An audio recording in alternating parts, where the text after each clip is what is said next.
I lived in Brazil for almost 2 years, and the number one question I get is, what's the best blah blah blah, or what's the worst blah blah blah. So I've been compiling a list over time, and today I'm going to share the best and the worst of Brazil, according to me, with you. Hey guys, I'm the TMax, and welcome back to the channel for those of you who are subscribed, and for the new people, welcome.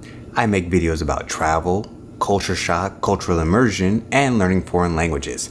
Plus, I have a pretty sweet drone that I make some really cool videos with.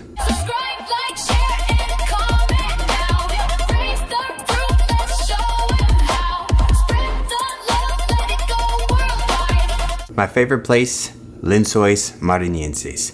Incrível. Like, I can't even think of other adjectives to describe how amazing this place is.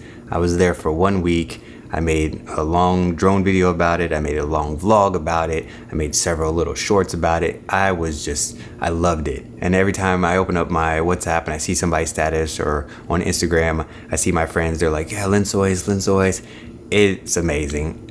I don't know anybody who doesn't love this place. It's the best. My least favorite place is a toss-up between Teresina and Goiânia. Not because these places are bad, but because I didn't meet anybody, there was no hostels, and it was boring, and I didn't have a great experience. I didn't get to connect with the local culture, so they're my least favorite places. My favorite city to live in, where I had to live long term, would be Belo Horizonte. They have a major airport there. They're in the middle of the country, so just access to everything. The beach is not too far. I'm not a super beachy person. I don't mind driving 3-4 hours to get there. Mountains are just a few hours away. It's the ideal location, and the city is very well developed. The Mineiros, they're so friendly. The food is good. The Cachaça is amazing. I could live in Belo Horizonte. But my favorite city to vacation in or visit would be Rio de Janeiro. It's got that Miami vibe, right? Like, people just love going there and just doing stuff, but you don't want to live there. But you want to go and then leave, but go back again, but definitely leave, not stay. My favorite state would also be Rio de Janeiro, just because it's a small state and everything is coastal and it's all just party all the time. Even though I lived in Sao Paulo the longest, and so I probably know it the best. Bahia is probably a close second. Rio still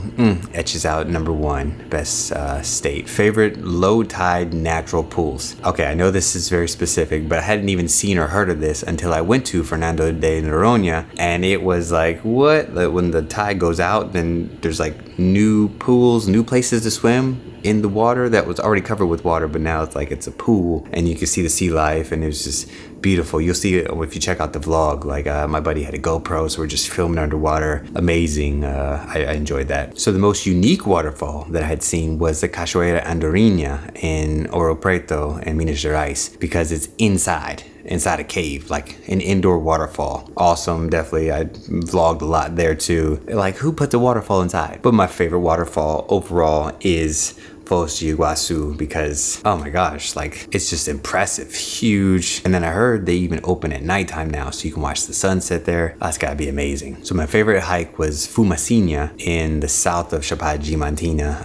Ibicoara, I think was the name of the city.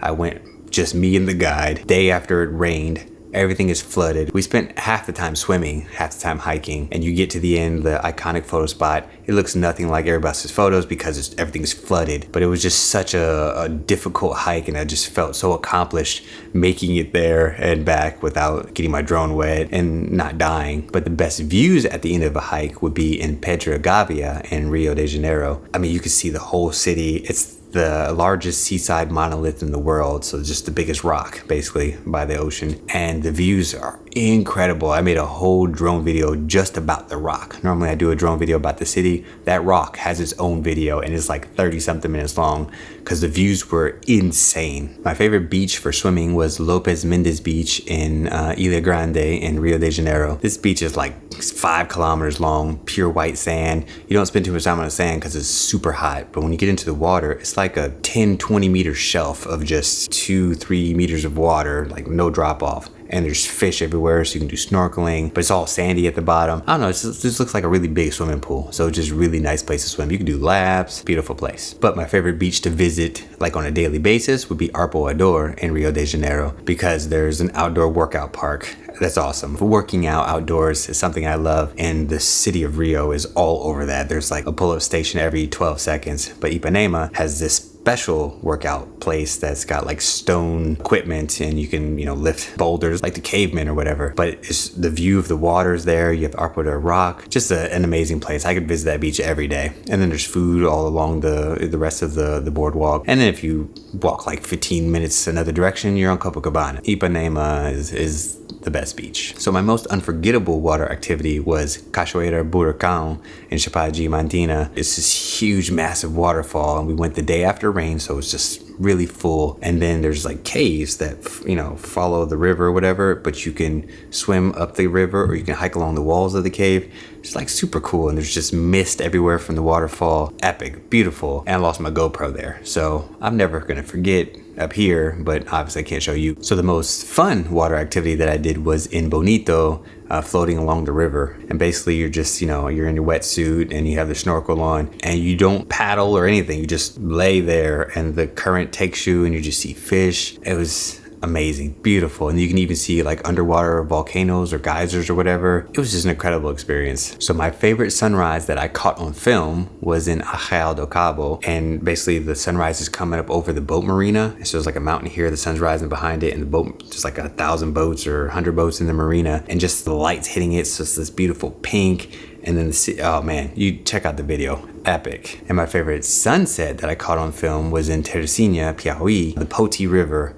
It was like the inverse of the last one. So you just had like this deep orange just right on the long strip, and you had this bridge with their tower at the end that was really cool, and just like, skyscrapers on one side. It was perfect timing. The city of Teresina was boring, but this sunset was well worth the visit. My favorite nighttime skyline is Brasilia. I don't care what anybody says. Niemeyer is an amazing architect. The architecture is beautiful. And then in Brasilia, they don't care about the light bill because everything is lit up. And it's just like, wow. I preferred it actually even to Rio, which, Rio is nice because you have the Christ the Redeemer and iconic stuff, but the skyline of Brasilia just is illuminated and it's beautiful. My favorite food. I gotta throw in a bunch of asterisks and like caveats. In general, my favorite type of food or favorite way of eating in Brazil was eating at the by weight restaurants. So por kilo, they call it. Basically, you get whatever the food is and you weigh it and then you pay that. One, it's pretty cheap, and two, every region, this is where the locals eat, so it's usually local food, and I thought it was pretty good. In my experiences, I had this chicken and bacon espetinho in Palmas Tocantins. I've never had a chicken skewer with bacon that was that good, and I had it many times, but for whatever reason, I don't even remember the name of this restaurant. It's in the vlog. They are putting drugs or something in it because it was so good. Tambaqui in Belém and Manaus, in both these places I had it. This fish, I don't know what they're doing to it, and it's huge, and it's amazing. I always had leftovers, and the leftovers were good too. It's just the texture is good, the flavor is good, and it's a large portion. I mean, you can't go wrong with tambaqui. And also in Belém, I had vatapá, which was the first time I ever had it, and I was like, what is this creamy stuff? And it was amazing. I don't even know what was in it, but I know it's seafood based, and it was so good. And then the last thing on this list would be moqueca with shrimp and fish that I had in Salvador and Bahia. Oh man, and I shared it with my friend, and we had leftovers, and she was like, oh, I'm not gonna finish. I was like, I'll eat your leftovers, because it was that good. So then my least favorite food, so first thing that pops in my head is tacacá that I had in Belém. It was terrible. I tried it in 2 different restaurants. It was horrible in both. But then later I went to Acre, and I tried it there, and it was much better there, but it still wasn't very good. But my expectations were super low, and I actually eat it, but I probably wouldn't order it again. My favorite drink in Brazil is coconut water, and really any fruit juice. And Brazil they're on another level of like fruit selection. They got fruits that you didn't even know existed, and then they juice it, and it's amazing. And if it's not amazing, they add a ton of sugar to it, and then it'll be amazing. I'm looking at you, açaí and acerola. My favorite, cachaça. Now, I know I mentioned Minas Gerais has really good cachaça, but my favorite wasn't there. It was either Gabriela, which would be in Paraty in Rio de Janeiro, or when I was in Novo Airão, I had this cachaça that was with cupuaçu and jambu. And jambu is the one that makes your mouth tingle or whatever, and cupuaçu is just a really sweet fruit, and it was Oh my gosh, this cachaça was amazing. If you know the name of that, please leave a comment below so I can look it up online and buy some. Now, I've done a few videos on my channel about cultural observations, and one of those videos I mentioned about the expectations of Brazilian beauty and then how I felt about that. I'll let you look at that video to see what I said about that. But the most beautiful women in Brazil, in my opinion, have been in Blumenau. There's beautiful women everywhere, obviously, but they were like in groups in Blumenau. I don't know, it was like 8 of them at a time. I was like, hold on, like y'all just coming together in groups like that? Like I need to be here more. So the best deal I ever got on lodging was in Goiânia. It was at a hotel. Even though Goiânia was terrible, this lodging was amazing, right? Look, this is what I got. For $13 a night, or 64 reais, I got a private room with my own bathroom, I had a double bed, free breakfast, air conditioning all day, strong Wi-Fi, cable TV, filtered water, 24-hour reception, and it was in the middle of the city. I mean, it was like, what? It sucks when you're in the middle of nothing. If you've been following my channel for a long time, you know that I stay in a lot of hostels. Brazil was no exception. So my favorite hostels in Brazil were Cachaça in Sao Paulo. I made a lot of videos. All my first 30 videos on this channel are filmed in that hostel because I spent 3 months there. Got really close with the staff. Nobody spoke really good English, so it was perfect. My Portuguese was like, whew, got really good, really fast. I loved it there. Still good friends with all those people. Shout out to Cachaça. Next is Social Hostel in Curitiba. Maria, shout out to the manager there. She's just phenomenal. You gotta watch the vlog because it was a great time. I had a great time there, and I met one of my closest friends in Brazil now, Joedson, who lives in Sao Paulo, but I met him in Curitiba, even though we were both living in Sao Paulo. So I hang out with him a lot. Every time I go back to Brazil, I hang out with him. And we met in Curitiba at Social Hostel. And Nomads Multicultural in Salvador, Bahia, probably the hostel where I met the most interesting people that I stayed in touch with. I still talk to a lot of those people. We just had a really good time. It was a great hostel. And then, matter of fact, I ended up meeting up with another guy, Dennis, from El Salvador, in El Salvador, like a year later, not knowing. We just bumped into each other and he was like, hey, you were at this hostel? And I was like, what? So shout out to Nomads. And the worst hostel, this goes to Belém Hostel in the city of Belém. Just terrible experience with them, just unprofessional. And then also, what kind of hostel closes at 6? Like, who doesn't have reception after 6? People are coming in later than that.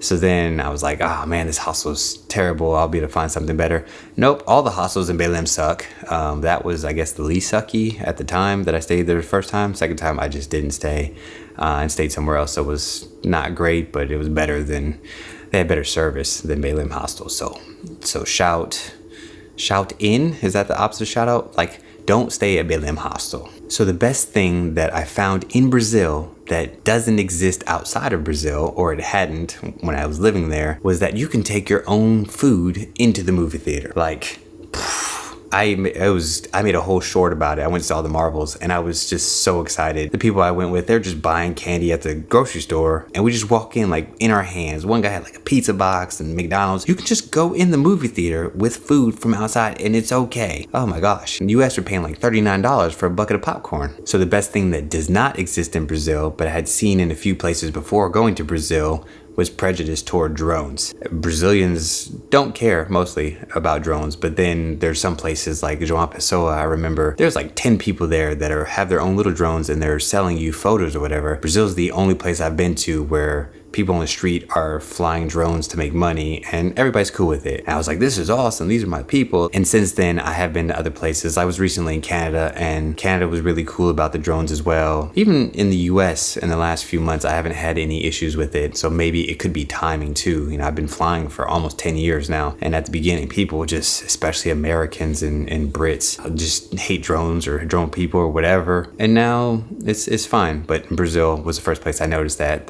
people were like, yeah, I'll get in your photo, and you know, they want to be in the videos with you. I love that. So my favorite thing that Brazil does better than the US, Uber. I refuse to use Uber in the US. It's like $900 to go 8 feet, and then the drivers are always complaining like, oh, they're taking more of my money, you should tip me. I'm like, dude, this ride already is expensive. Like, I can't tip you too.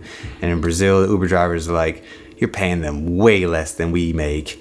And they're happy and they're conversational, and a bunch of them are probably watching this video because I've always talked to Uber drivers. I'm like, yeah, I'm a YouTuber, and they check out the channel. Some of them leave comments and follow me on Instagram.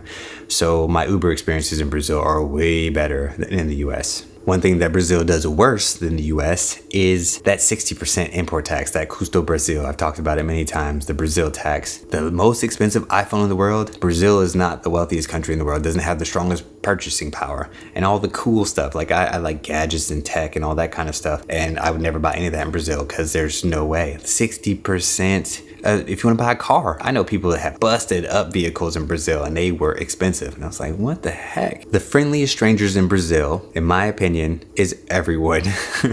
I have never met a Brazilian that was just like, we don't like you.